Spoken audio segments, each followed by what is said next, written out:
talked about kind of underarm turn, right side pass initiations and the ideas that kind of spring from them.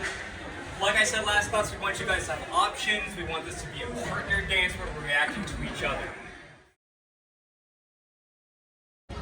Follows real quick with our frame, external rotation of the shoulders, okay? The idea is I'm locking this in so that if my leader turns me, and we just had this drill where the leader turns left to right, I should feel this and react to it. If my shoulder was kind of sloppy, this wouldn't happen. So I need to lock this into place.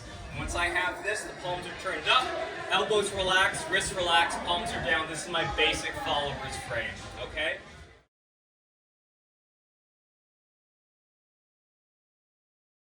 First off, underarm turn, okay? Just making sure that leaders were stepping off the slot on 1 and 2. We get out of the way.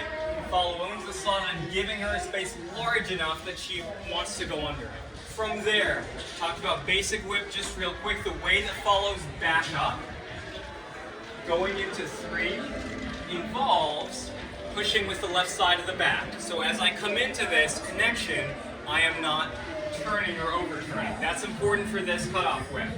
Cutoff. Underarm turn initiation, we roll them into close for 3 and 4. I'm going to show you from both sides.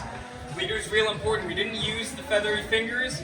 We went fingers up to the ceiling. We're using almost the edge of our palm on her spine to roll her in. This happens by the end of 2, 3, and 4. We can have a basic whip exit. This is all we did today. You can also use any other whip exit, outside turn, inside turn, whatever, to come out, okay? Duck under. Same kind of idea. We're contacting the shoulder. I'll show you from this side. Contacting the shoulder, not the middle of the back.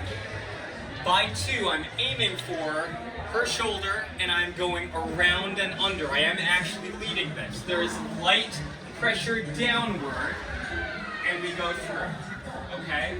Now, Chloe's using kind of like a sweep of her body. I'm staying with her. This is important, leaders. I don't want to automatically try to back away, especially if she's doing that and I go here. This is kind of too far, right? To your point, which was really, really good. So, followers, once we come under, we have 3 options. One is connect back into the fingers of the hand. So, from this side. Leaders, we're using our palm to lead. The fingers are down, so they're free. She can connect back into this. If I feel her sit back into this, one simple exit is I walk around with her and close. We can walk around a whole circle, half circle, doesn't really matter.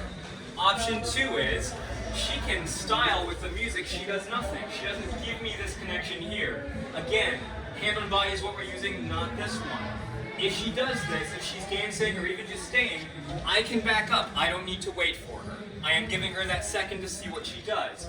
Option 3 is compression. As we go under, oftentimes there will be some degree of the hand on the side of the shoulder.